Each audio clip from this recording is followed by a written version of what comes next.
Bonjour les raccoons, comment ça va aujourd'hui?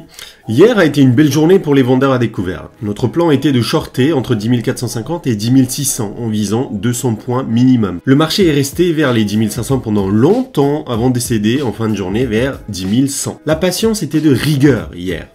Comme je le dis souvent, le trading sur le court terme, c'est essentiellement de l'attente. Beaucoup d'attente pour voir notre scénario se réaliser. Beaucoup d'attente certes, mais sans changement de plan de trading en cours de route. Hier, j'ai vu dans le groupe Telegram dédié à la compétition que certains d'entre vous ont changé leur plan de trading en pleine journée, par impatience sans doute.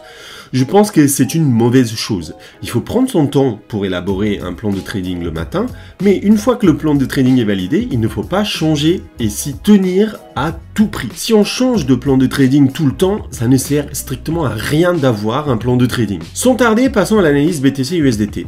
Comme vous le savez sûrement, je ne me concentre uniquement sur le prix et les mouvements entre les acheteurs et les vendeurs. Je n'utilise aucun autre indicateur, même pas le volume. C'est très réducteur, mais chacun a sa façon d'analyser.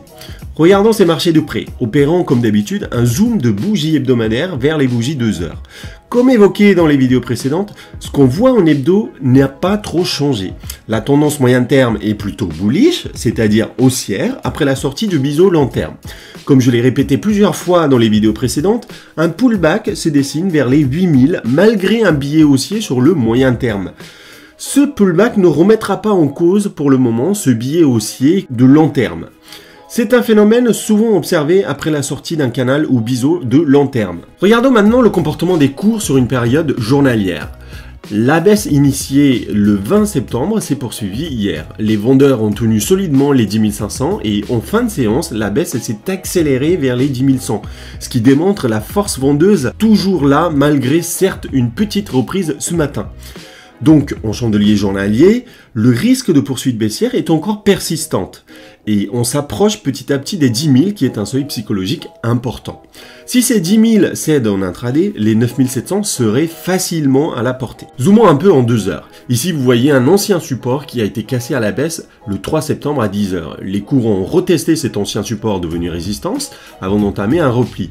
Dans la vidéo d'hier, on a évoqué le fait que cette zone soit une simple temporisation avant une poursuite baissière. Cette zone a bien été cassée à la baisse hier et la probabilité de poursuite baissière sur le court terme est importante. Résumons, sur le moyen terme, la tendance reste haussière, mais il y a un risque de pullback vers les 8000. Sur un horizon journalier, le risque d'aller vers les 10 000, voire 9 700 est réel. Les 9 700 qui se trouvent sur un support court terme ne sont pas loin. Dans ces conditions, il est préférable de shorter encore le marché dans la zone de 10 300 à 10 500 par palier si nécessaire. On peut procéder à une ouverture partielle dès ce matin et une autre ouverture short vers les 10 500 visant 200 à 300 points.